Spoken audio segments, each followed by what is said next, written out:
which is what is today? June 16th. There you go. Thank you. Thank you all. Let's call this meeting to order and start with the roll call. Ms. Lister. Was absent. Mr. Munoz. Mrs. Stewart Campbell. Dr. Bonebrake is also absent. Mrs. Schmidt. Dr. Schumacher. Mr. Tatum. Thank you. Thank you very much. Next item on our agenda is executive session. Is there a motion to move to executive session? Is there a motion to move to executive session? Mr. President, I move the Board of Education, DSD 501, recess into executive session for 30 minutes to discuss confidential personnel matters related to the hiring and retention of employees to protect the privacy of individuals discussed, and that the executive staff be invited into executive session. The board will return to open session at 6 p.m. in the boardroom. Thank you so much, Ms. Stewart Campbell. There's been a motion. Is there a second? Okay, believe Ms. Schmidt has that second. Any comments, questions? If not, we'll go for the vote. Ms. Lister. And the vote is open.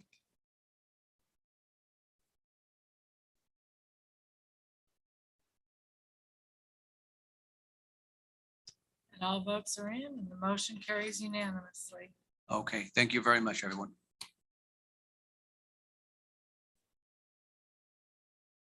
That's an extra we can put in our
How to make pancakes.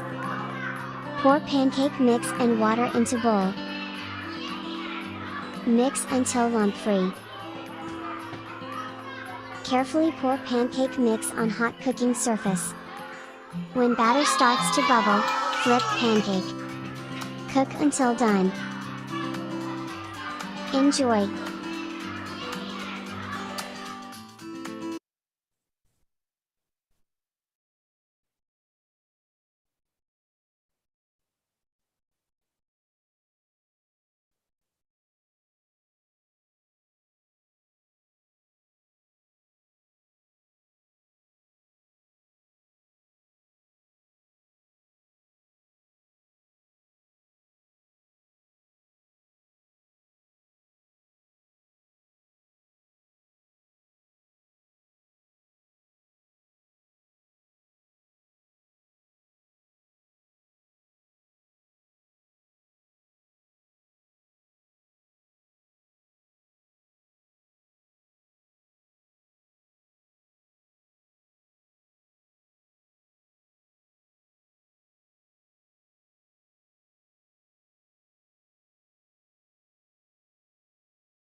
of USD 501, continue into executive session for an additional 10 minutes. Okay, we have a motion. Is there a second?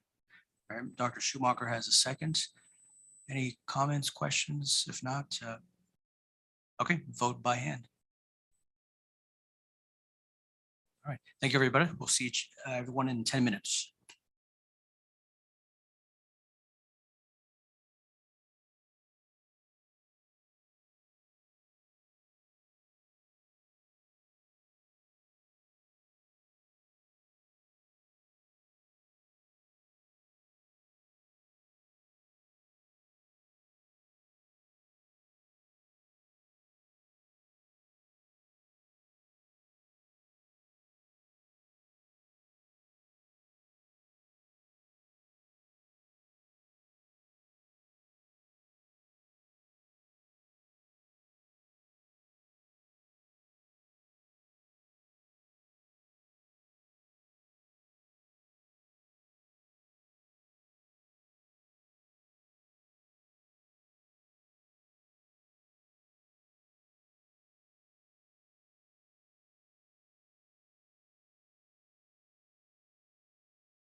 How to make pancakes. Pour pancake mix and water into bowl. Mix until lump-free. Carefully pour pancake mix on hot cooking surface. When batter starts to bubble, flip pancake. Cook until done. Enjoy!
Next item on the agenda after executive session is the Pledge of Allegiance.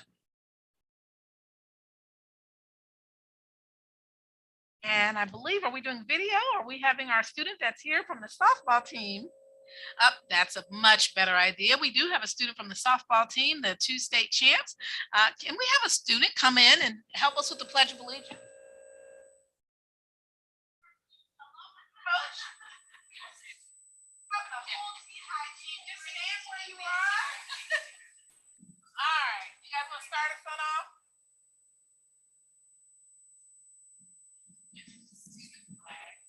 United States of America, to the republic for which it stands, one nation, under God, indivisible, with liberty and justice for all.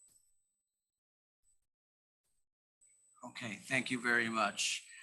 Let's see, we are looking for an adoption of the agenda as the next item on our list here. Is there a motion? Mr. President, I move the board approve the agenda as presented. There is a motion. Is there a second? All right, Dr. Schumacher with the second. Any discussion? All right, seeing no discussion, we'll move for a vote. Mrs. Lister.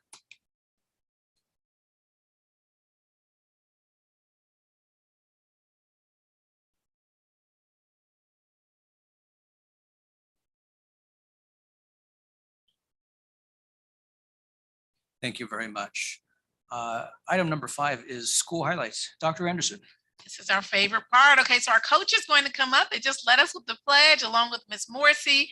And as they join at the podium, they have some items for you at your table as well. I'll leave it to them to share a little bit about what's at your table and why they're here this evening. Miss Morrissey and team.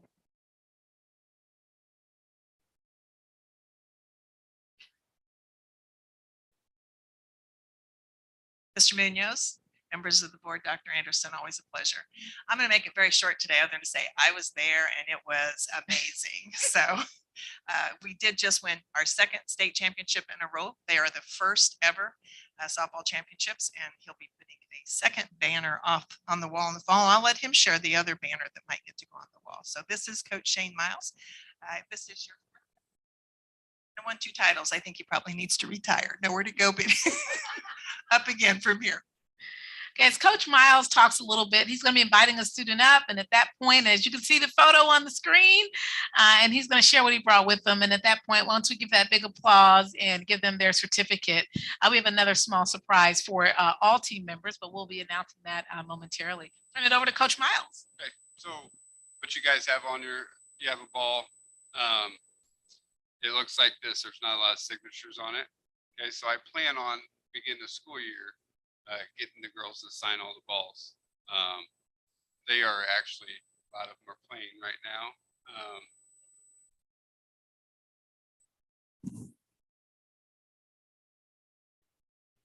Like Miss Morrissey said, it's my 4th year. I started in 2019. We made a state tournament. Then we had our COVID year, won a state championship last year, and then back-to-back state championships this year. We started off with Olathe North, the first game, which we beat them last year in the state title game. Then played Wichita Northwest, and then we played our rival Washburn Rural, the state championship. So it was great to see the city of Topeka being represented in the city. It was nice to be on top. I do have Hannah Shard. She was the game-winning run in the state championship game. She pinched run for Nigel Kennedy. So yeah, it was pretty blessed. And I had 4 first team all conference girls, 1 honorable mention all conference, 4 all first team all state girls, 1 honorable mention all state girl. And then Nigel Kennedy was also a Gatorade Player of the Year, again, for the 2nd time in a row. Last year we were top 5 in the nation GPA for high school softball. This year we're probably going to be in the top 10. We went from 3.94 last year to 3.89 this year, so not a big drop off. So yeah, unweighted. So I'll turn it over to Hannah. Maybe she can talk to you a little bit about her experience.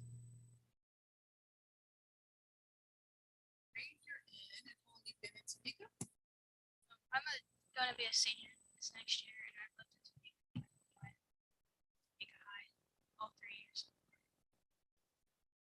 I went to Avondale West Elementary and then Jardine Middle School.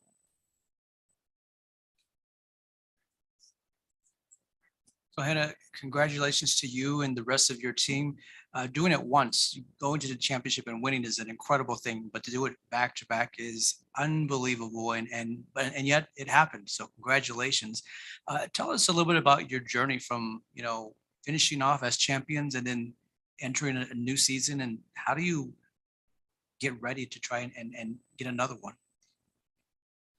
It's kind of exciting that we were able to do that, and it's going to be pretty stressful next year trying to do it again. But I think we'll have a lot of fun doing it.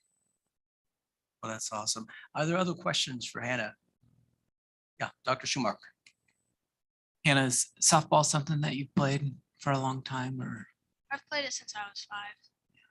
so kind of I would expect this is kind of something that you've looked forwards to, and as someone with zero athletic ability, I can only imagine winning a state title in anything. So big congratulations, and thank you for spending a Thursday night during your summer here.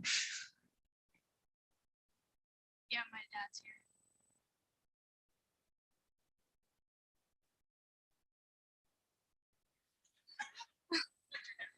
Jeremy. Other questions, you're starting your senior year. What might come after senior year? Any ideas, any plans? I'm undecided what I'm going to do afterwards. Well, there are a lot of opportunities, a lot of things. So yeah, you'll have a year to figure that out. And obviously you'll have a great school at Topeka High to help you, give you the resources to make the decision that's best for you. Any other questions? Ms. Schmidt? So congratulations.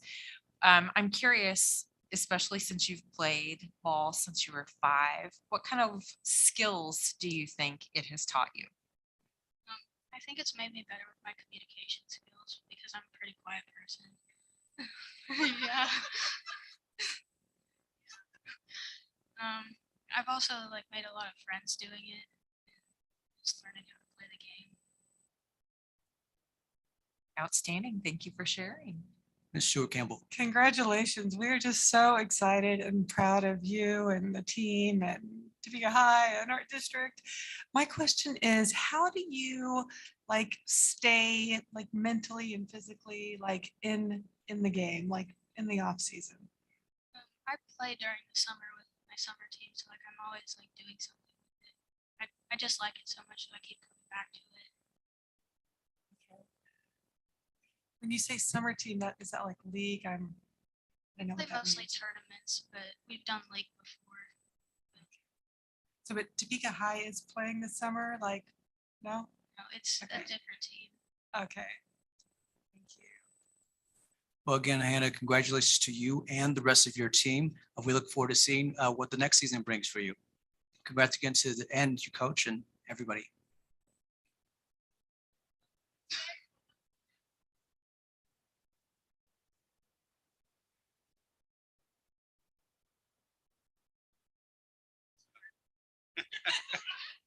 Yeah, we brought the regional championship from this year, and also we brought the state championship from this year from 2022. So there's a lot of hardware at Topeka High that softball team's creating. Like Ms. Morrissey said, we're going to add another banner in the gym. We are planning on sometime during basketball season doing a ring ceremony and then a banner reveal like we did last year. It was really good. We had the banner covered, and we had 2 girls pull the banner down. It was at the Highland Park game, so there was a lot of people there, and the girls received their rings also there too. So thanks for all you guys do. But it was a great run, and looking next year, we should be right back there again. So So as a board that has 3 Topeka High graduates on it, I'm just saying you should make sure we get invites to that so we can show up and celebrate with you guys. Okay.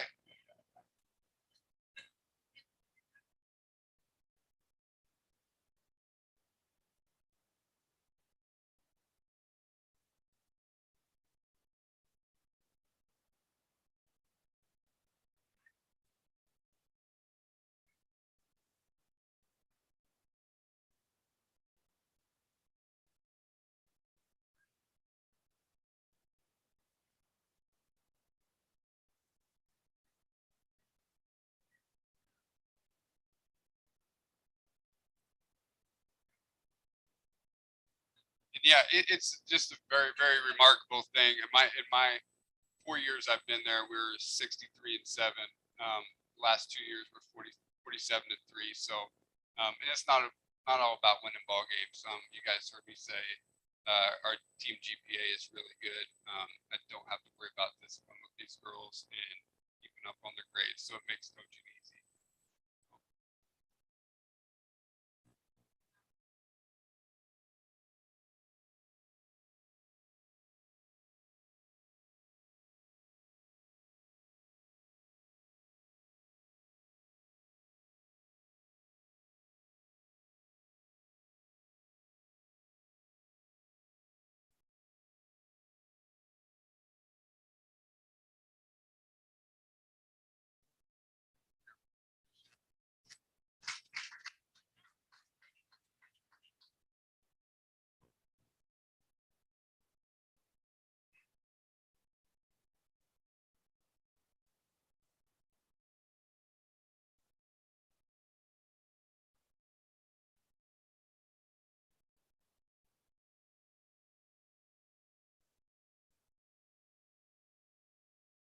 I had 4 seniors this year, and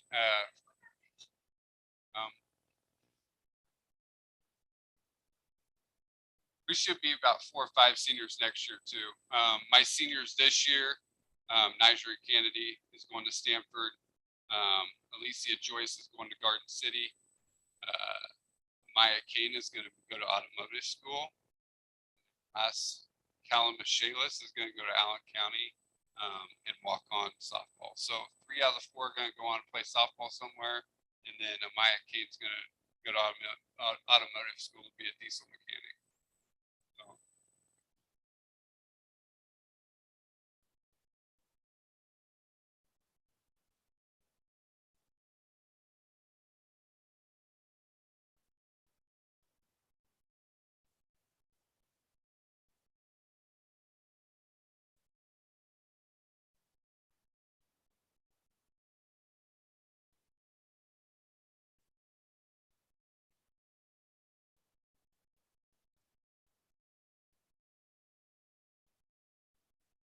Thank you.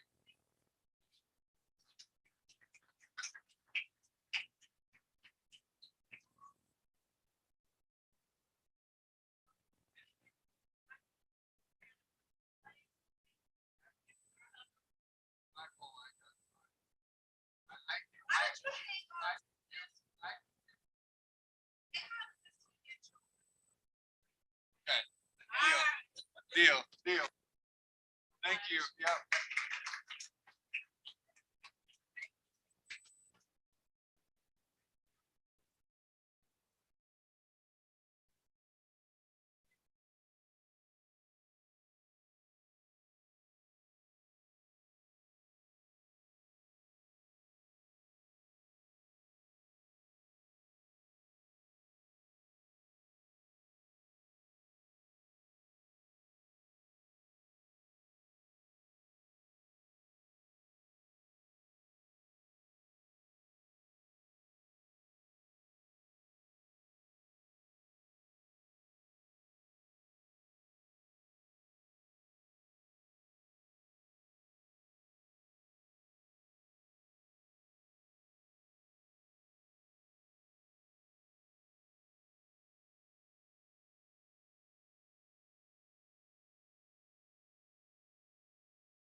a quick kickoff. We're going to be talking about summer school and it's not summer school, it's extended school year school. And we'll be talking about that in July. We're going to show a quick kickoff of a video that was taken today. If you're out and about on Friday at 11 o'clock and you want to go by and see a 9-minute and 50-second play, you can stop by Topeka High and see that theater in action. Normally, Mr. Key Capers, we turn on that video, teaches at Topeka West in theater. He used to be in Highland Park. And he is running the summer camp first time with his wife. He and his wife are co-teaching, and they are all, normally they're 6th grade and up. So he gets a chance to be with primary children this year, and they are having a blast. So we'll go ahead and start that video.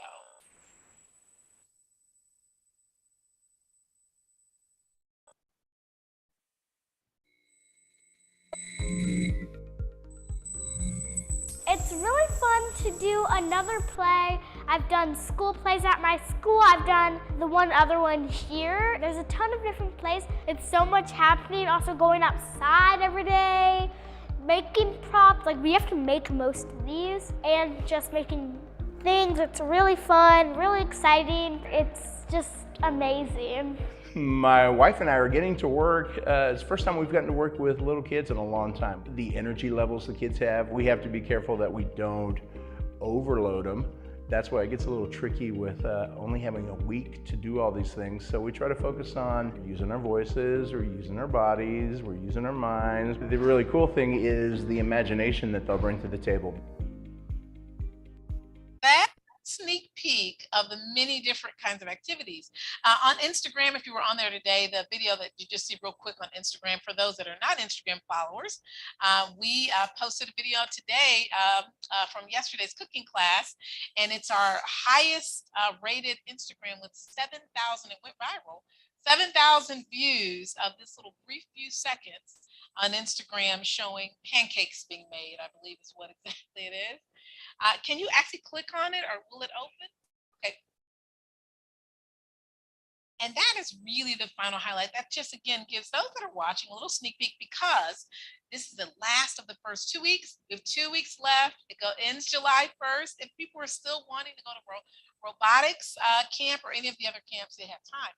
The Robotics Camp is probably the most exciting because they actually have drones this time, and they have created a drone obstacle course where they're picking up a special mission from the president, and then they're picking up packages and awesome. Really pretty creative, all done by students. And so we'll make sure you get that invitation should you be out and about on a Friday and want to stop by. Generally 11 o'clock is when a lot of these things, or 10 o'clock, when a lot of these things happen. Pour pancake mix and water into bowl. Mix until lump-free. Carefully pour pancake mix on hot cooking surface. When batter starts to bubble, flip pancake. Cook until done. Enjoy. That kindergarten through second, I believe, video got 7,000 hits. It went viral. So that's pretty exciting, looking at pancakes, making them in school. So with that in mind, those are, again, all of our highlights. Thank you so much. Back over to you, Mr. Munoz. Thank you so much, Dr. Anderson. Moving on our agenda, we have public communication. I believe we have one individual. See Mr. Gibson.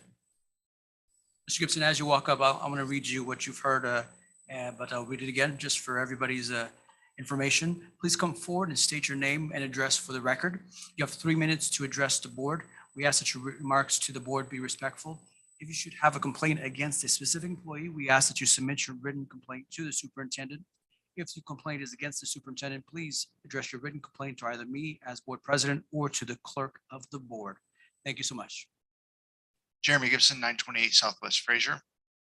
Thank you for giving me the opportunity to speak to you for just a moment. I, like you, was extremely interested in the results of this last State Board of Education meeting. And namely, I was interested in the move to extend the TEAL program, which expired June 1st. As you know, on January 12th, in a state of crisis, the Department of Education altered the requirements for substitute teachers.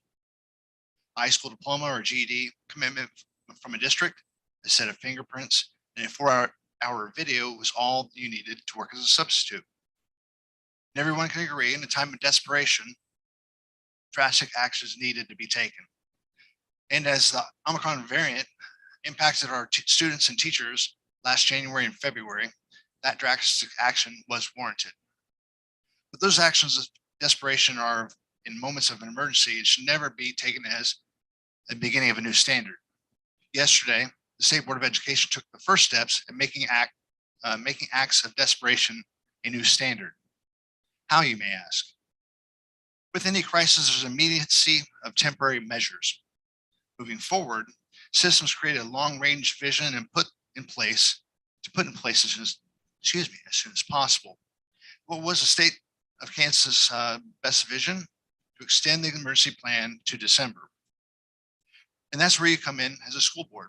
If ever there was a time to stand up and say no, we are better prepared than KSTE and have actively sought to address the sub shortage at times now. As a parent and a teacher, I asked the board to direct district administration to report back to you plans to address the substitute shortage. This presentation will make public what steps have been taken in rationales why the decisions were made. This would give you a better understanding and would give us, the public you serve, a better understanding. As a local school board, you can direct leadership to not travel down that path. I say find it within yourselves to stand up for children, stand up for your teaching staffs, stand up for your district and say, no, we will not go down that path and publicly proclaim we will not move forward to continue the practice of desperation. We have better options. Thank you. Thank you so much, Mr. Gibson. Moving on to the next item on our agenda, it is a disposition of business by consent. Is there a motion? Mr. President, I move the board approve the items of business by consent as presented and authorize the board president or superintendent to sign the special project and purchasing contracts for and on behalf of the board. Okay, thank you so much. We have a motion. Is there a second? Mr. Schmidt with the second. Any discussion? Seeing none, we'll go ahead and move for a vote. Ms. Lister. Vote is open.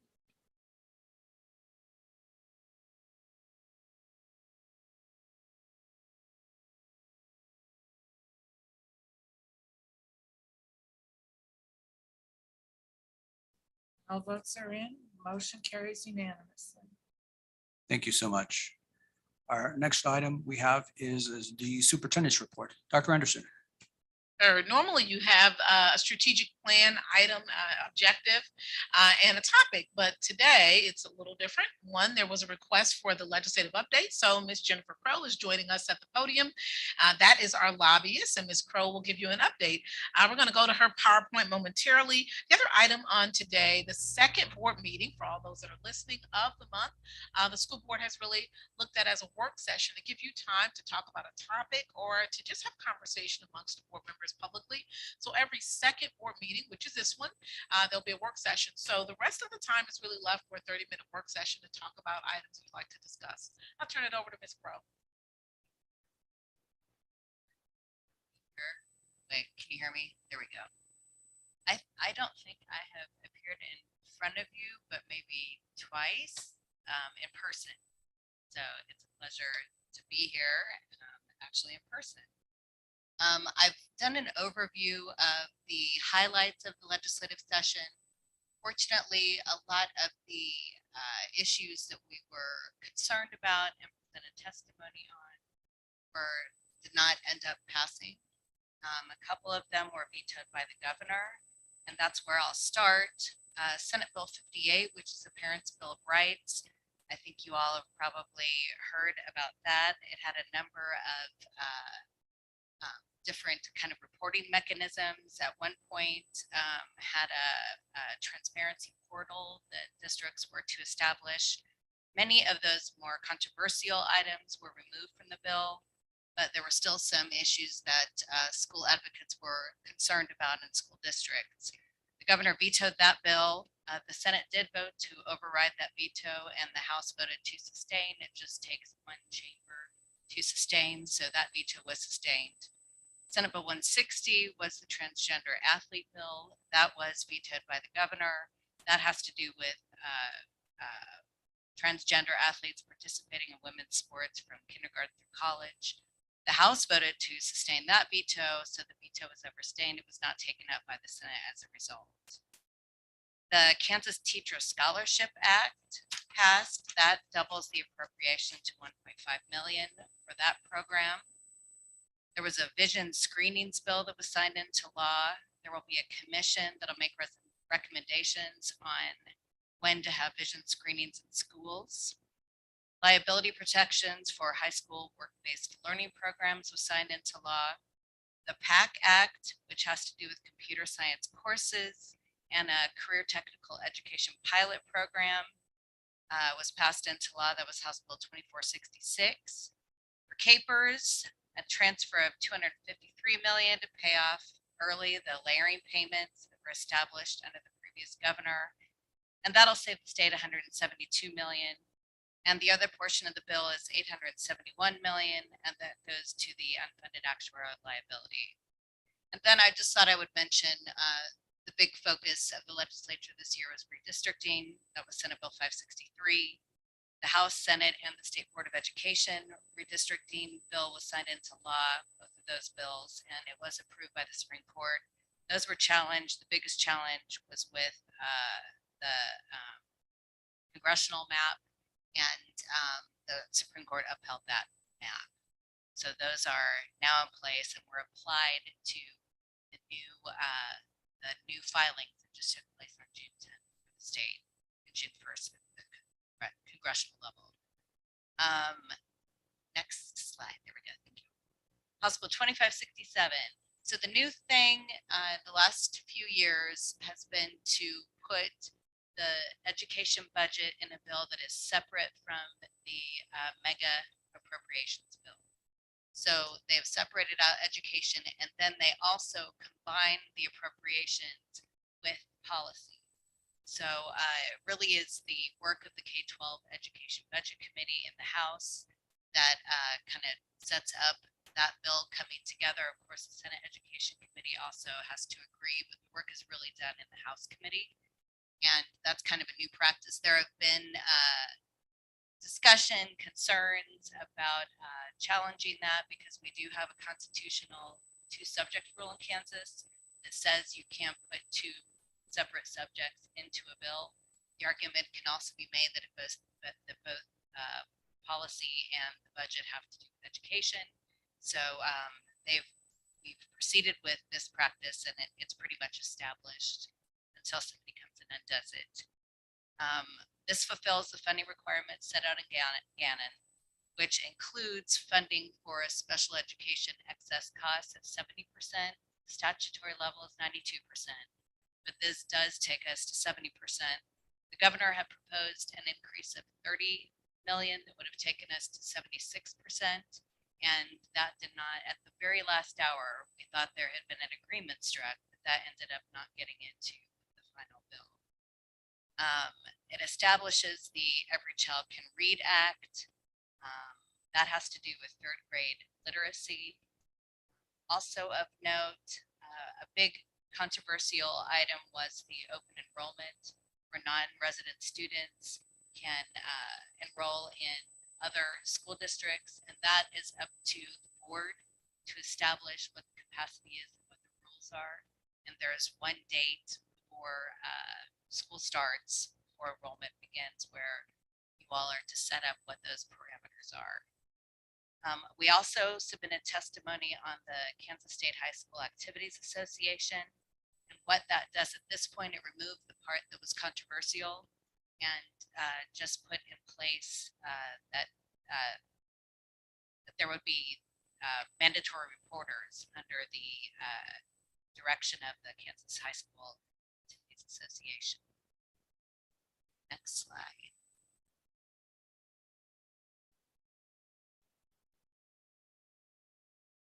A lot of just language, annual review of state academic assessments and state and school districts need assessments, and how the school district budget is approved. A lot of that is oversight by KSDE.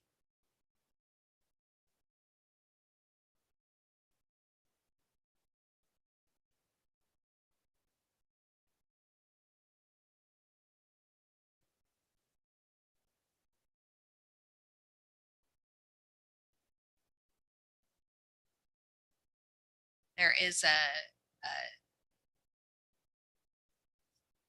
there's also a needs assessment that was established that requires annual school budget needs assessment.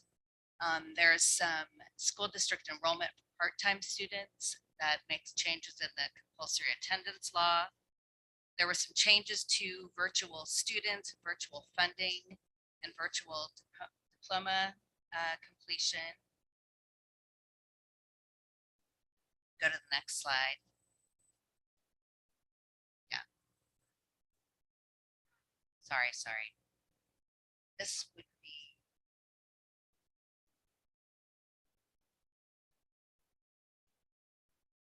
Sure. So there's an alternative virtual school graduation rate and no financial incentives for virtual school enrollment. Increased virtual school aid from $5,000 to $5,600 for full-time, $1,700 to $2,800 for part-time. Virtual diploma completion, a new formula for that for students under age 20 who have dropped out. Now we can go to the next slide. The tax credit for low-income student scholarship program is something that passed 2-3 years ago. This is something that people have likened to vouchers, but what it did this year is increase I put a cap on the amount for tax credits for low-income student scholarships, and also includes 7 years of age for the definition of eligible student. It had been at 8th grade before that. Also of note, that list, the student achievement summary report. KSDE has to prepare and submit to the governor and the legislature a summary report regarding student achievement. There would be additional requirements for surveys that are conducted in school. Bill would require that there be notification of the parent or the guardian. For the Promise Scholarship Act, were amendments made. That's for students in CT and 2-year post-secondary programs. Those are the main things. Does anyone have any questions about all of those components of 2567? Any questions about that? Stuart Campbell. Thank you very much, Ms. Crowe, for all of this. So the transfer system for non-resident students, AKA the open borders bill, right? I've heard it referred to as that. When does that go into effect is my first question. 2024. So it- school it is year, a delayed August. implementation, and that's to give boards time to acclimate to the changes. Okay, thank you. So follow up. So each school district decides what the capacity is for non-resident students. So we could say 5 or 500, or it's up to the That's school board. Yeah. Okay. And that is an improvement from where we started. It Mhm. was going to be very prescriptive, and a lot of improvements were made to that policy. Well, yeah, Mr. Stewart, Tatum.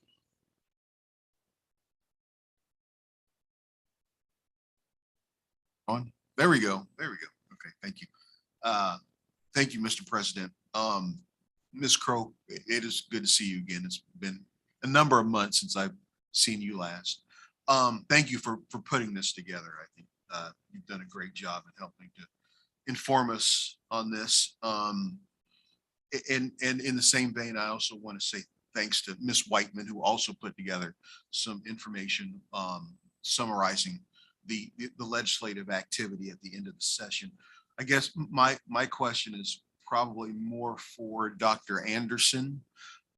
In seeing everything as it's been laid out here, the changes, there are a number of things that we're going to need to do differently as a result of some of the legislation that's passed. Are we beginning the stages of getting a handle on what those are? going to be and what that's going to look like for the district. And I'll invite any leadership team member to jump in if there's something, Mr. Robbins, that I miss, or Ms. Whiteman or Dr. Kip.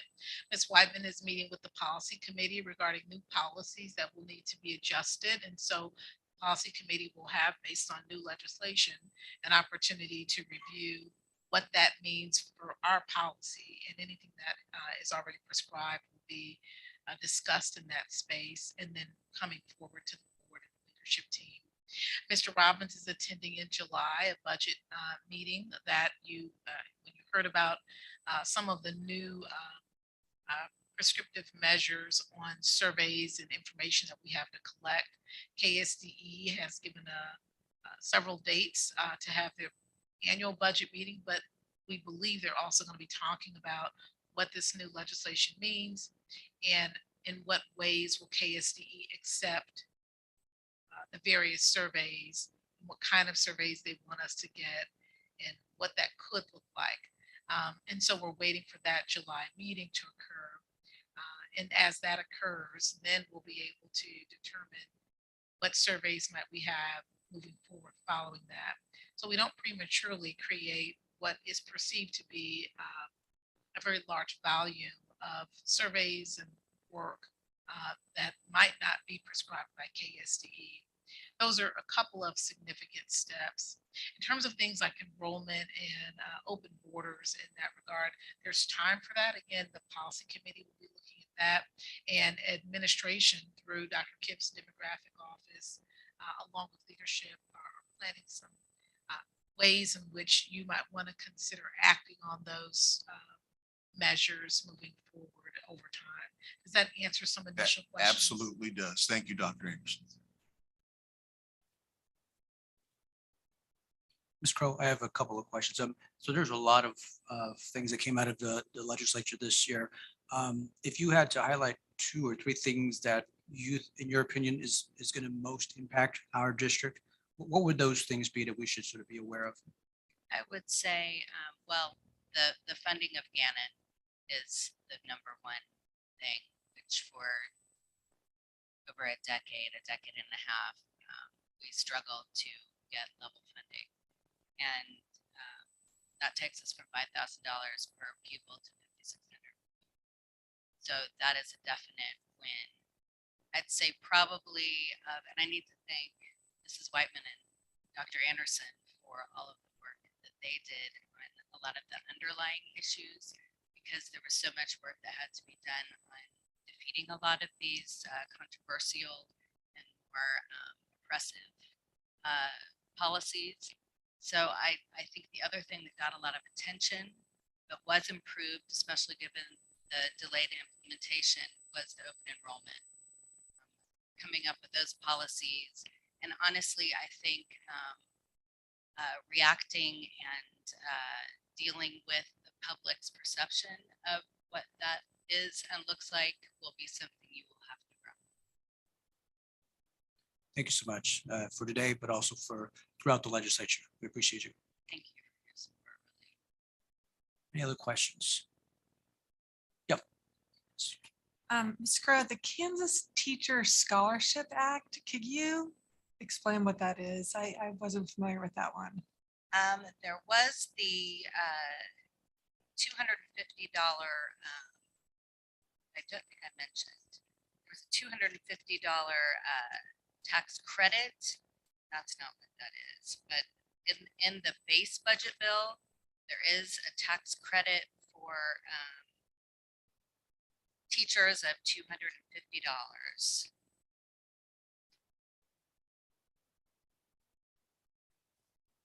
Was that in the base budget bill? Do you remember it?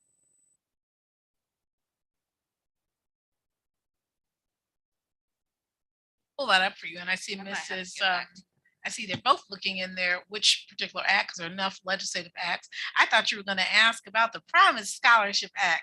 So as they pull up the Kansas Teacher Act, I do want to make sure that every parent knows they can get 2 years of college paid for. We put that act in their graduation packets this year because they go to a they're a Kansas graduate, they go to a school in Kansas. I'm excited, just I'm on the Technical Education Authority for KBOR.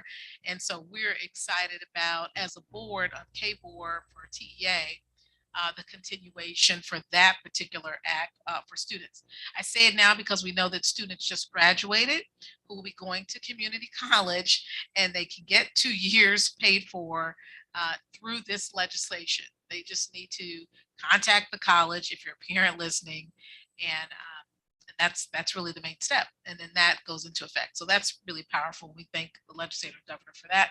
The Kansas Teacher Scholarship Act, and you see the top that doubles the appropriations to 1.5 million. You want me to turn it over to either Ms. Crow or Ms. Whiteman to speak to that? Ms. Whiteman, are you prepared to speak to that?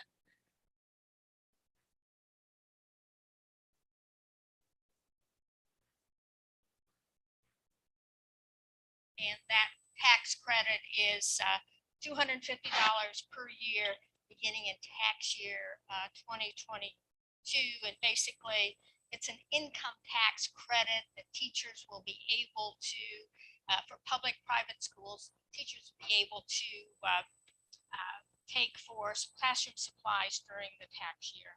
And of course, their accountants will want receipts for things that they purchase for their classroom. So it's basically, it's been a proposal that's been around for a number of years, but finally got passed this year. And Dr. Anderson, you said the Kansas Promise Scholarship Act. Okay, that's, all right, that's the, it goes by another name? Yeah, so so you'll find, and we'll go to the sheet on here. And really, this is actually the time, because right now we have, I think, maybe summer enrollment or enroll now. We probably will go ahead and flip that on out just for the next several weeks, so that families that are undecided about their child's next step, that it might just say, just graduated. Click here to get to the application for the Promise Act.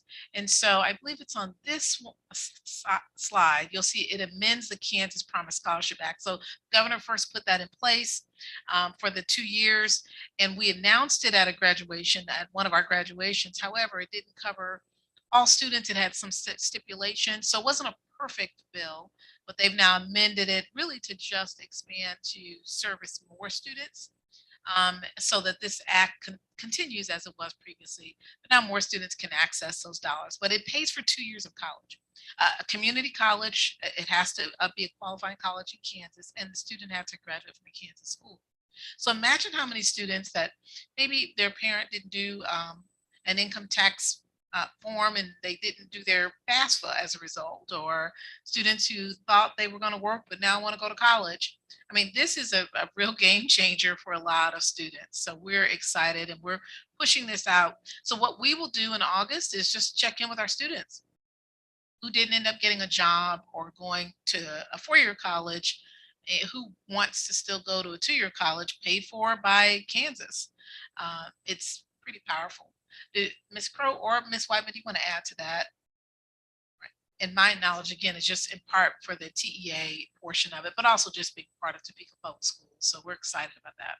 Are there income requirements to qualify for that? Like you can't earn over a certain amount? No, that's the beautiful thing about this act. You just, if you graduated from a high school in Kansas, you qualify for the Kansas Promise Scholarship Act. So, think about the paras. So this is a big piece for our para professionals who want to be teachers. I mean, it's a game changer for that as well. In the Commission for Racial Equity and Justice, we asked for the expansion, but they had already acted on it. The governor was already a supporter of it.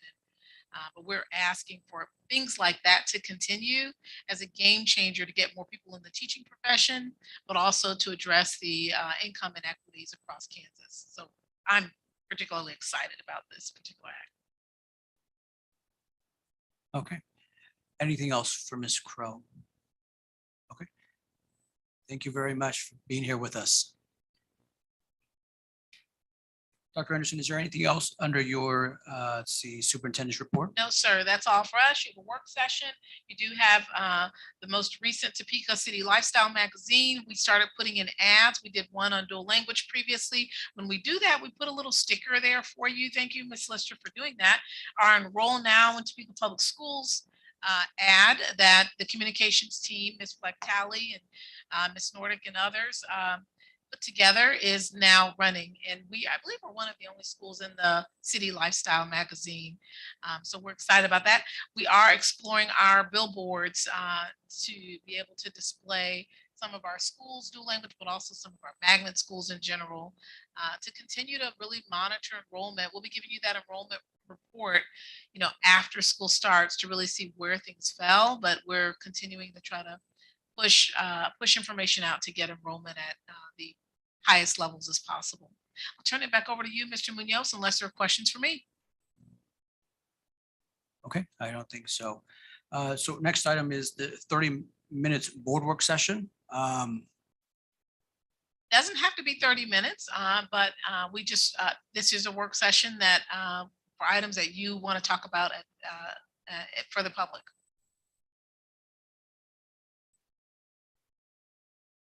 Anything on your minds? So we just had a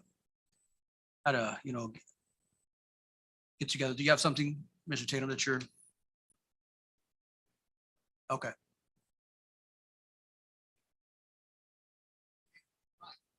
Yeah, well, this was for the board comments. So that's what this was about. If I may offer, for the work session, we could be topic driven. And so, for like this is the first one, the main thing tonight was the legislation, the legislator piece. So that really is a topic for tonight.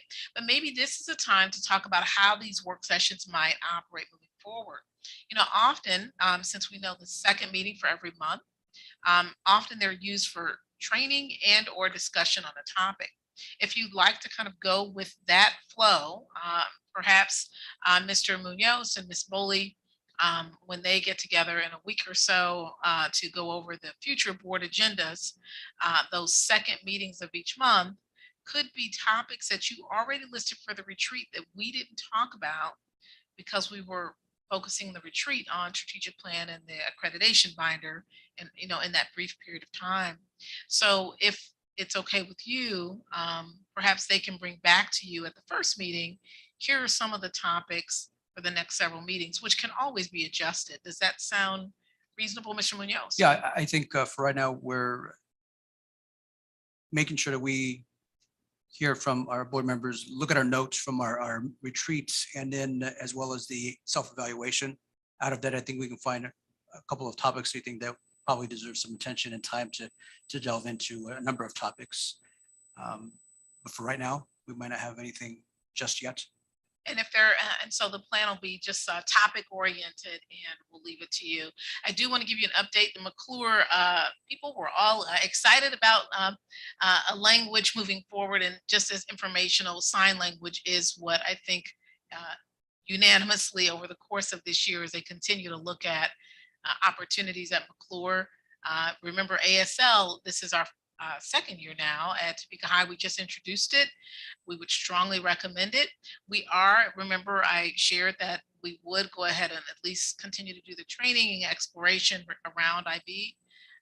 And then that gives time for this language piece, but I think parents and staff will uniformly all are in support of looking at how can they have sign language as the language. So expect somewhere in January that may be coming back to you as a proposal for the 2023 year. Okay. Anything else? For at least for this session, obviously we don't have much, but for the next sessions, my plan and my objective is to make sure we have good topics relevant that we all want to hear more about, learn more about, and then we'll go from there. Okay. Next item on the agenda is board member comments and committee reports. Dr. Schumacher. Thank you. I had personnel committee just before our meeting tonight. And so we were looking at kind of upcoming vacancies. job fair coming up in July. And next week, Dr. New will be going to KSD Retention Recruitment Conference, and hopefully learning some more about kind of their plans going forwards. We did talk a little bit about where we're at as a district. We had talked a little bit about in the news.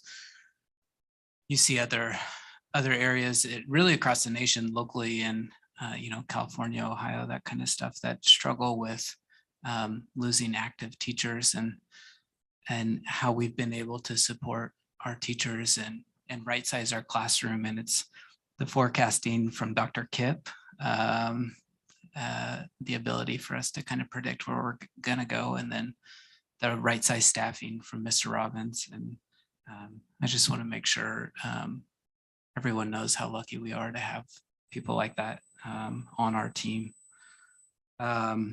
I don't think I have much. The United Way Day of Giving was last week, I believe. And I think that went really well. I was really excited to participate in that.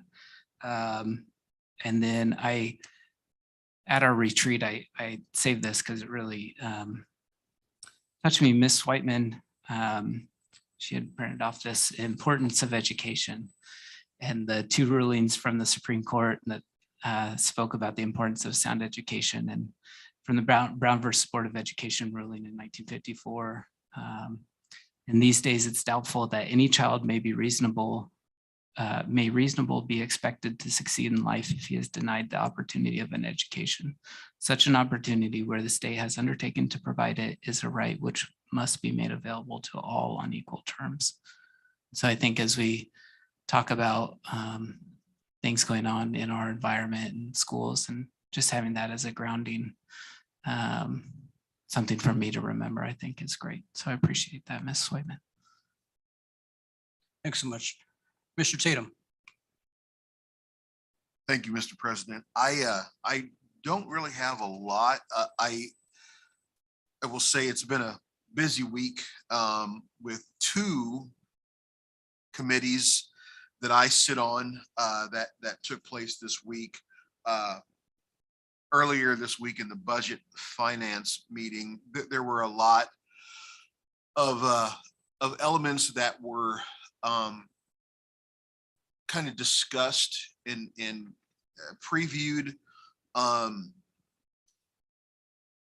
think the thing that is the important takeaway is that there's going to need to be more consideration of different elements to come, particularly since liability rates are increasing. Insurance is getting more expensive, just as everything else in our economy right now is getting expensive. So that is one of the things that we'll need to consider as we move forward. And then in the health insurance committee meeting earlier this week as well, one of the things that I found to be particularly intriguing, there was a gentleman,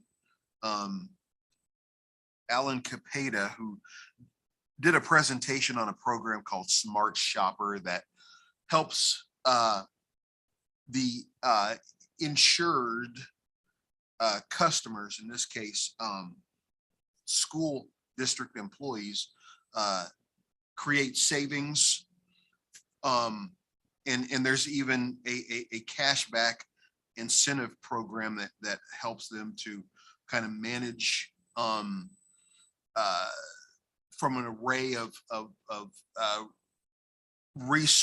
health resources and procedures. They can kind of pick and choose the things that make the most sense to them, and it lays out the costs, for this provider for the same procedure as opposed to another provider for the same procedure. What's the cost difference? If there's savings that are created, they can actually get money back in the form of a check. So I thought that was particularly intriguing. So looks like that is something that district employees can look forward to seeing happen in their own lives as we juggle the many things that we have to in order to make things come together for our families. So yeah, just lots of things to consider. That were discussed in the meetings this week, and I found it intriguing, and I'm looking forward to more information to come on those issues. And that's really all that I have this week. Thank you so much. Ms. Schmidt. In celebration of learning, being lifelong learners, we attended a retreat a few weeks ago, and we learned about the district's strategic plan and everything that our leadership and administration is doing to make sure that our kids that graduate from Topeka Public Schools are successful in whatever it is they choose to do.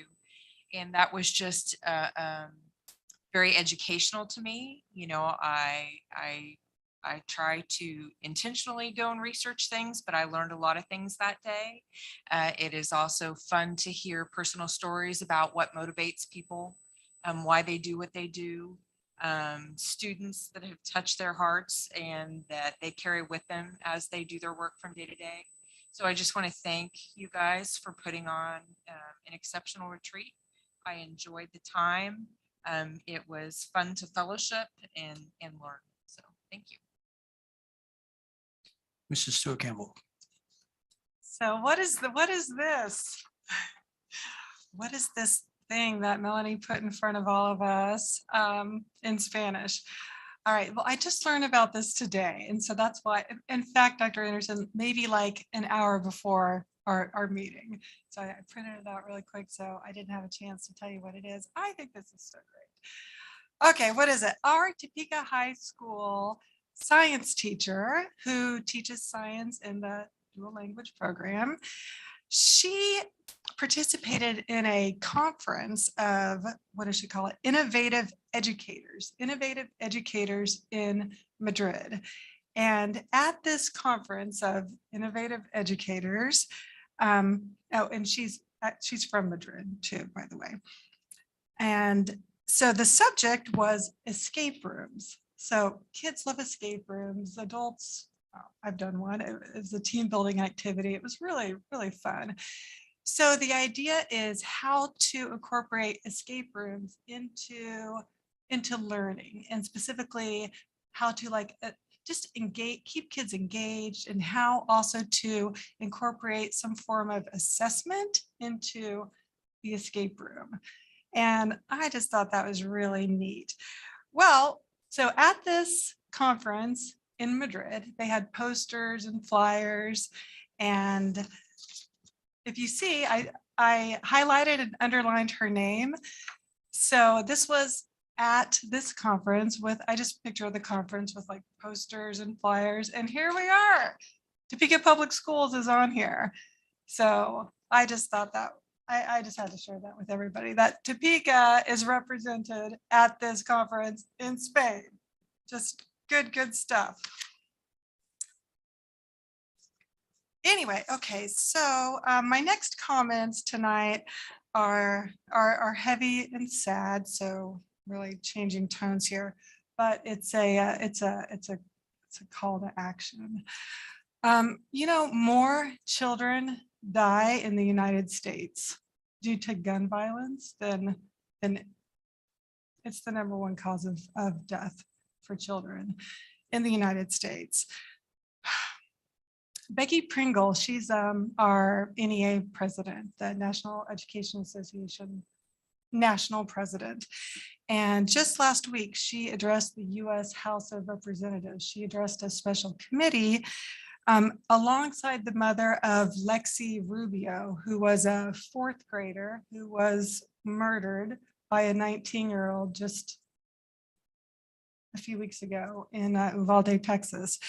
So that mother was standing with her, and Ms. Pringle and the mother were urging this committee to do what they can to act now to adopt common sense gun reform legislation. So I want to talk about March for Our Lives, and the acronym is MFOL. And this is an organization that is committed to ending the senseless gun violence. And so I went online and I checked to see if we have a local chapter, and we don't. We don't have a local chapter. The nearest chapter is in Kansas City, Missouri. And then the next nearest chapter is in Blue Springs, Missouri, which I don't know if people heard, but there was, you heard, okay. Well, if those who hadn't, in Blue Springs, this was yesterday, they closed all their summer programs, and so did a few other school districts near Blue Springs. And because they determined that there was a viable threat, somebody had threatened to, it was like a 19-year-old kid again, had threatened to do a mass shooting in Blue Springs. So out of an abundance of caution, all school districts closed. So we really have a problem here, and I know everybody knows it.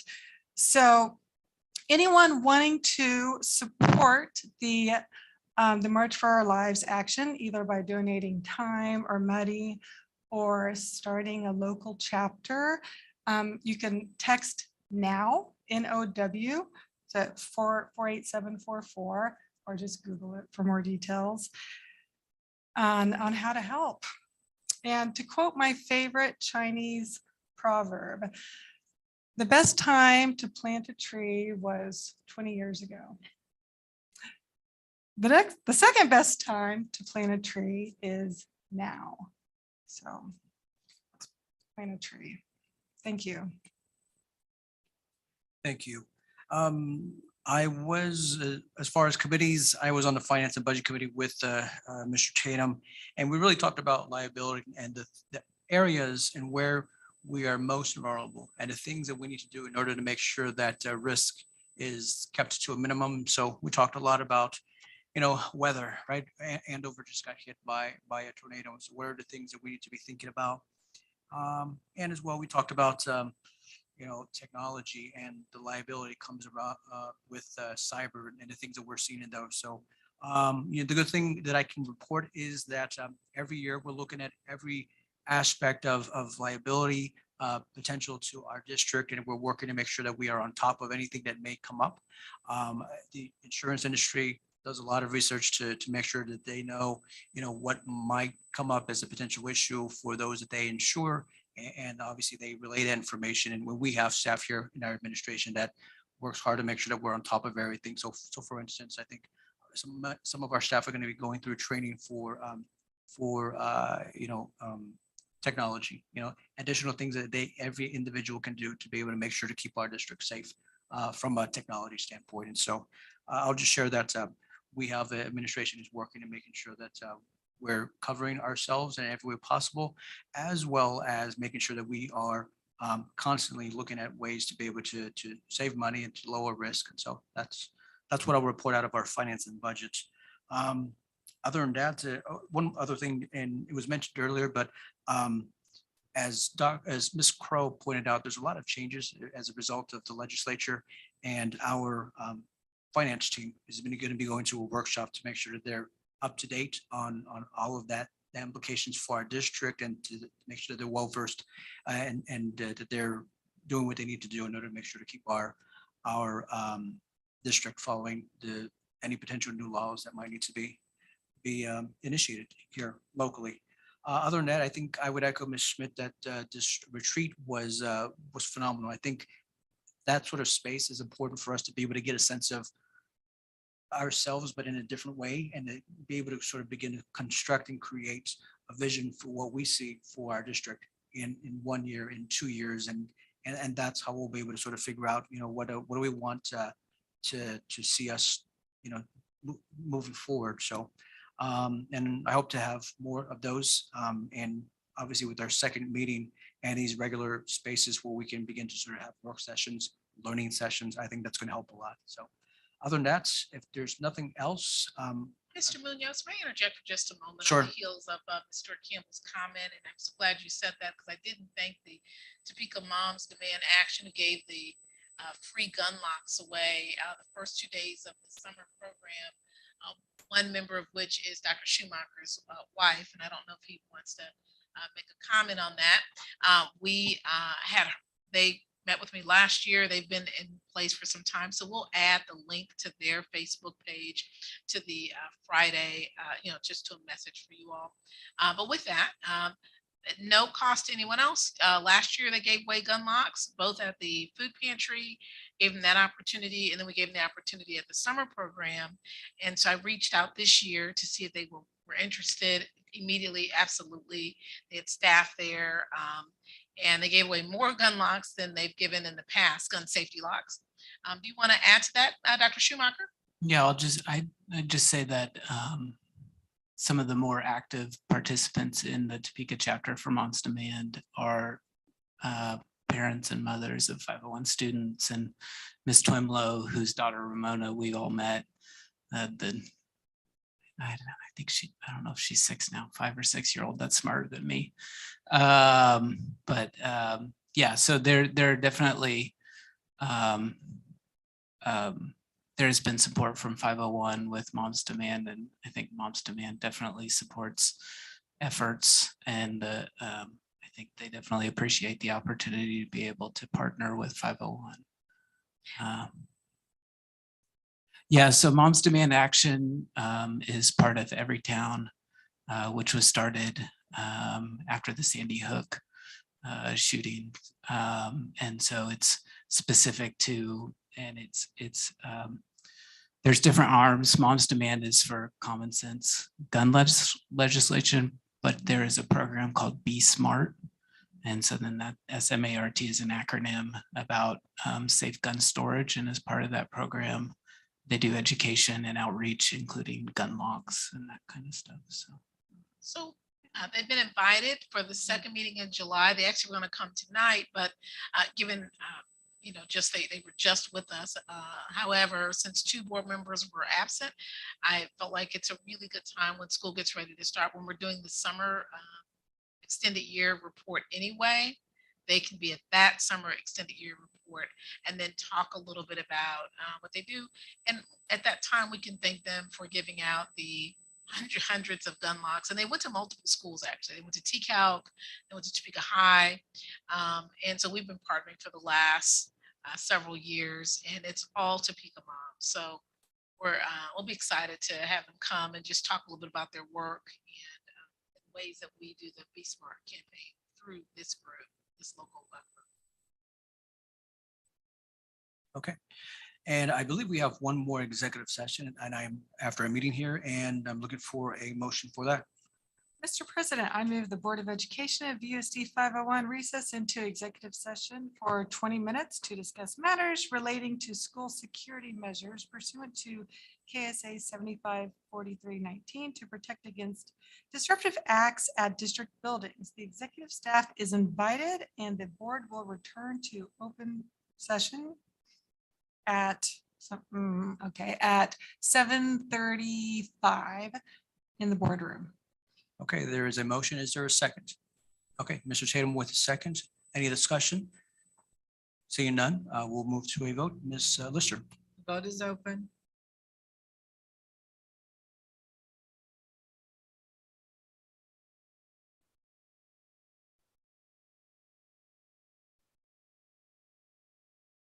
All votes are in, and the motion carries unanimously.